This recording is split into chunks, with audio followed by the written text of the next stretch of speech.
જેટલા પણ આપણા ભક્તો થયા ને, જેમ તમે જુઓ તો નરસિંહ મહેતા, મીરાબાઈ, સેનાનાઈ, તુકારામ, ગોરા કુંભાર, આ બધા જ ભક્તો જે હતા ને એ કોઈ વેદ પાઠ ભણવા માટે પાઠશાળામાં નહોતા ગયા કે વેદ મંત્રોનું એને જ્ઞાન નહોતું, પણ છતાંય એ બધા ભક્તોને ભગવાન મળ્યા પણ ખરા અને પોતે ભવસાગર પાર ઉતરી ગયા. પોતે તો પાર ઉતરી ગયા પણ એની પેઢીઓ આખી પૂજાતી થઈ ગઈ સાહેબ. એનો અર્થ એ થાય કે ભગવાનને મેળવવા છે તો કઈ પાઠશાળાએ જાઓ, વેદ મંત્ર ભણો અને એનું જ્ઞાન થાય તો જ ભગવાન મળે એવું નથી. ના, ભાવથી કીર્તન થઈ જાય ને તોય ભગવાન મળે. એના માટે હૃદયમાં પ્રેમ લક્ષણા ભક્તિ જોઈએ, પરમાત્મા પ્રત્યેનો સાચો ભાવ જોઈએ. મીરાએ કશું જ કર્યું નથી, પગમાં ઘૂંઘરું બાંધ્યા, હાથમાં એકતારો લીધો, કરતાલ લીધી અને મેરે તો ગિરધર ગોપાલ, દુસરો ને કોઈ આટલું કર્યું ને ગિરધર ગોપાલ મળી ગયો.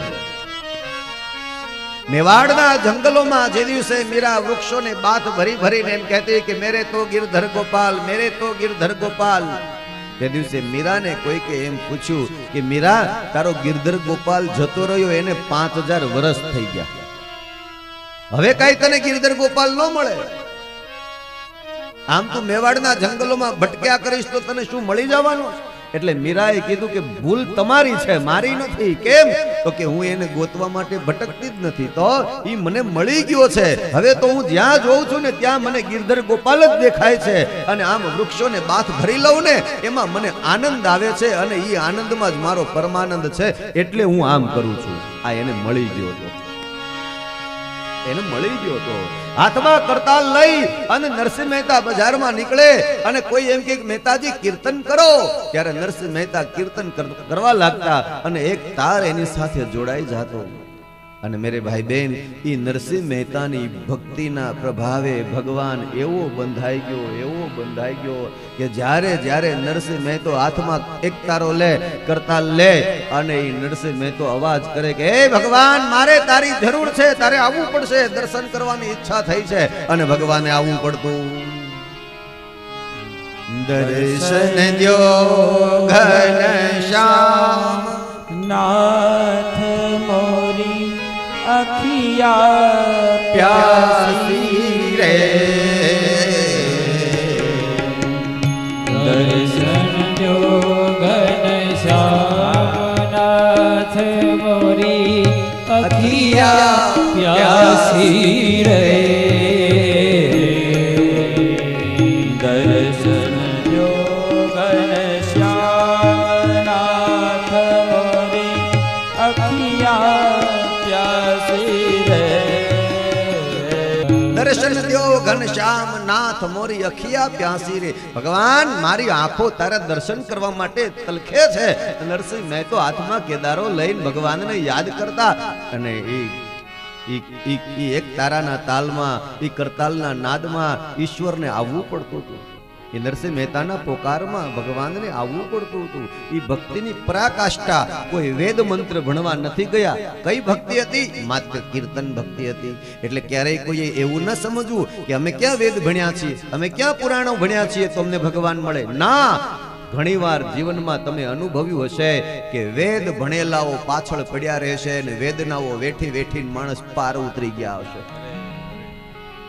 વેદ ભણેલાય પાછળ પડ્યા રહે ઘણીવાર અને વેદનાઓ વેઠી હશે ને જીવનમાં. આ નરસિંહ મહેતાએ વેદનાઓ વેઠી હતી. સમાજે એને કેટલો તરછોડ્યો હતો. મીરાને તો ઝેર પીવું પડ્યું હતું સાહેબ. ગોરા કુંભારને એના પરિવારે તરછોડ્યા. અરે સાહેબ, આ બધાય ભક્તોએ આવા બધા મેણા ટોણા સહન કર્યા છે ને ત્યારે એને ભગવાન મળ્યા છે. સમજો, એને વેદનાઓ વેઠી છે, એને પીડા વેઠી છે. આ સમાજનું એને કાંઈ બગાડ્યું નહોતું, પણ છતાંય સમાજે એને શાંતિથી જીવવા દીધા નહીં. ભગવાનનું સ્મરણ કરવું, વૈષ્ણવ બની જવું. વૈષ્ણવ એટલે આપણે એમ કહીએ અમે તો મહાદેવને માનીએ, પણ મેરે ભાઈ બહેન, એ મારી ને તમારી નજરમાં જુદા છે, બાકી એ છે જ નહીં જુદા. એ તમે મહાદેવ કહો તોય ભલે, બ્રહ્મા કહો તોય ભલે, કે વિષ્ણુ કહો તોય ભલે, એ બધા એક છે. આ તો આપણી દ્રષ્ટિમાં ભેદ પડ્યા છે એટલે આપણે એને જુદા માનીએ છીએ, બાકી એ જુદા છે જ નહીં, એ એકબીજાના પૂરક છે. ભગવાન મહાદેવ એમ કહે છે શિવપુરાણ તમે વાંચ્યું હશે, ખ્યાલ હશે, અને કાં તો સાંભળ્યું હશે તો પણ ખ્યાલ હશે. મહાદેવ એમ કહે છે કે મારા મંદિરમાં આવે અને રામનું નામ ન બોલે તો મને ગમે નહીં, તો હું એની પૂજા ન સ્વીકારું. મારો ઈષ્ટ ભગવાન વિષ્ણુ છે, નારાયણ છે, હરિ છે, રામ મારો ઈષ્ટદેવ છે. એ મારા મંદિરમાં આવે અને રામ ન બોલે તો મને ગમે નહીં. જે મહાદેવનું અભિષેક કરે, પૂજા કરે, પણ તે રામને ન માને, તે વિષ્ણુને ન ભજે, તો મહાદેવ અભિષેક કેમ સ્વીકારે? એ બધાએ પોતાની પૂર્વક કાર્ય અલગથી સંભાળ્યા, એટલે આપણે એને અલગ લેખ્યા છે, બાકી એ અલગ નથી. જ્યારે સર્જન કર્યું ત્યારે તે જ ભગવાન બ્રહ્મા બની ગયા, પાલન કર્યું આ જગતનું ત્યારે તે જ ભગવાન વિષ્ણુ બની ગયા, અને સમય આવશે સંહાર થાય ત્યારે એ જ ભગવાન પાછા શિવ બની જાય. એ કોઈ જુદા છે નહીં. તમને એથી વધારે સરળ ભાષામાં સમજાવું તો તમારે ઘરે યજ્ઞ કરવા માટે કોઈ બ્રાહ્મણ આવે, જ્યારે એ બ્રાહ્મણ આવે ત્યારે સ્થાપન મંડળ પૂરે, યજ્ઞ કુંડ બનાવે, બધી પૂજાની સામગ્રી વગેરે તૈયાર કરે, તો ત્યારે સમજવાનું તે બ્રાહ્મણ બ્રહ્માના રૂપે છે. શું કામ? તો કે સર્જન કરવાનું કાર્ય બ્રહ્માનું છે. પછી તો કે બ્રાહ્મણ પૂજા શરૂ કરાવશે, એટલે કે કર્મકાંડ કરાવશે. જ્યારે કર્મકાંડ કરાવે ત્યારે સમજવાનું કે એ કાર્ય વિષ્ણુ ભગવાન કરી રહ્યા છે, ત્યારે તે બ્રાહ્મણ ભગવાન વિષ્ણુનું રૂપ બની જાય, અને યજ્ઞ સંપન્ન થઈ જાય, પૂજા પૂરી થઈ જાય, પછી બધું ઉત્થાપન કરી અને પાછું ભેગું કરી લે અને થેલામાં ભરીને પાછું મૂકી દે, ત્યારે સમજવાનું કે તે બ્રાહ્મણ હવે શિવ બની ગયા છે. સંહાર કરવાનું કાર્ય ભગવાન શિવજીનું છે. એટલે એક જ વ્યક્તિ ત્રણેયનું કાર્ય સંભાળે છે, બ્રહ્મા, વિષ્ણુ અને શિવ.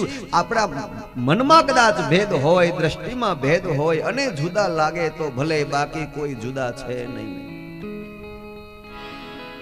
તો આ ભક્તિનું નામ છે વિષ્ણુ સ્મરણમ. ભગવાન વિષ્ણુની પૂજા કરવી, સેવા કરવી, ભગવાન વિષ્ણુનું ભજન કરવું. પાદ સેવનમ, ભગવાનના ચરણની સેવા કરવી.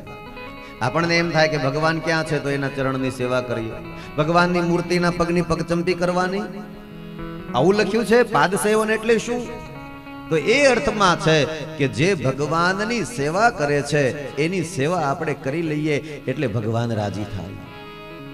આપણે દરરોજ મંદિરે કદાચ ન જઈ શકીએ તો કઈ નહીં, ખેર પૂજારી જે ભગવાનની પૂજા કરે છે મંદિરમાં, એ પૂજારીની પણ સેવા જો થઈ જાય, એના પરિવાર માટે કંઈક થઈ જાય, તો પણ એ પાદ સેવન ભક્તિ છે. કોઈ આશ્રમ માટે, કોઈ સંતોના આશ્રમમાં, કોઈ મંદિરોમાં કોઈ અથાગ સેવા પરિશ્રમ કરે, સાંજ પડે થાકી જાય તો એને કેવું, લાવો હું તમારા પગની પગચંપી કરું. તો એ આશ્રમમાં કે મંદિરમાં સેવા કરતા માણસને સાંજે 10 મિનિટ 15 મિનિટ આપણે જો સેવા કરવાનો અવસર મળી જાય તો સમજો ભગવાનની પાદ સેવન નામની ભક્તિ આપણામાં આવી છે. આ નવધા ભક્તિનો પ્રકાર છે પાદ સેવનમ. વિષ્ણુ સ્મરણમ, પાદ સેવનમ, અર્ચનમ. ભગવાનની પૂજા કરવી.